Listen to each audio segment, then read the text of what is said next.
I have a question for you. How do you think most relationships start? Some of you may say it starts with flirting. Some would even say that it's because of the kind of exposure you have to this person. While these are true, we know that included in the starter pack of a relationship is the period of constant attention given to someone.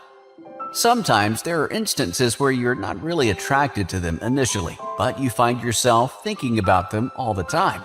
It's like an unwanted brain virus that can eventually influence what goes on in your heart. It's a refreshing activity to be concerned more about another person than yourself. Believe it or not, people think about you romantically too.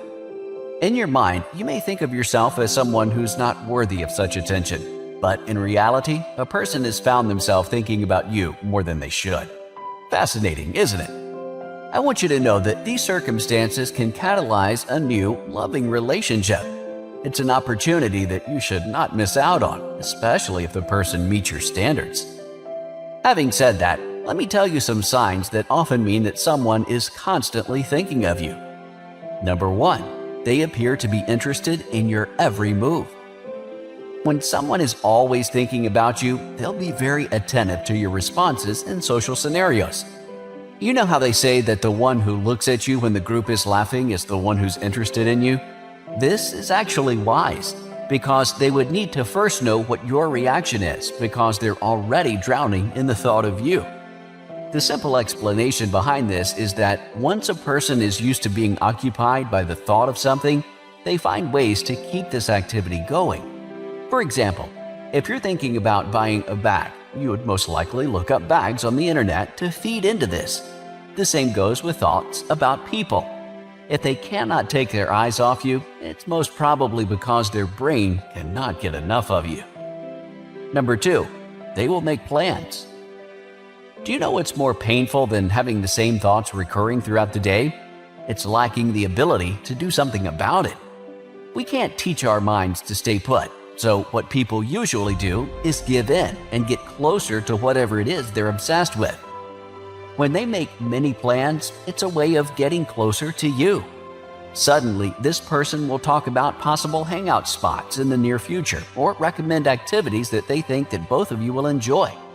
You'll hear the lines, "This sounds fun," or "Let's try this next time," in reference to an activity or place brought up in the discussion. Bonding time gives them the avenue to relieve the stress of fixating on you. If they spend so much time pondering about you, they might as well spend time being with you physically, am I right? Number 3, they try their best to keep you engaged. Romantically thinking about someone involves hoping that the other person feels the same way. Communicating with you is the least they can do to actualize the potential they think your relationship has.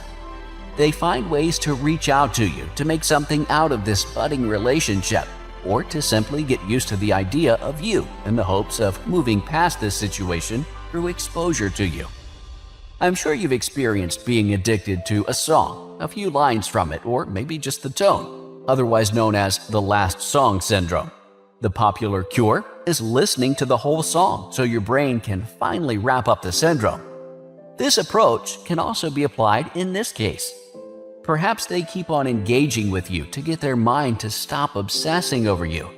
It may not garner favorable results, but it is definitely a known strategy. Do you notice these signs? Which one do you think is the most telling? It may be confusing as to why a person would deem you worthy of that much attention. Can you actually digest that someone out there is thinking highly of you in a romantic way? It can seem like they're beating around the bush, but trust me, they might just be working on the courage to do something about it. The best thing you can do is to respect their timeline, as you don't want to be too upfront in pointing out an assumption. So the next time you observe one of these signs being shown, put on a big smile and make this person's day even brighter. I bet this will definitely give them something to think about later.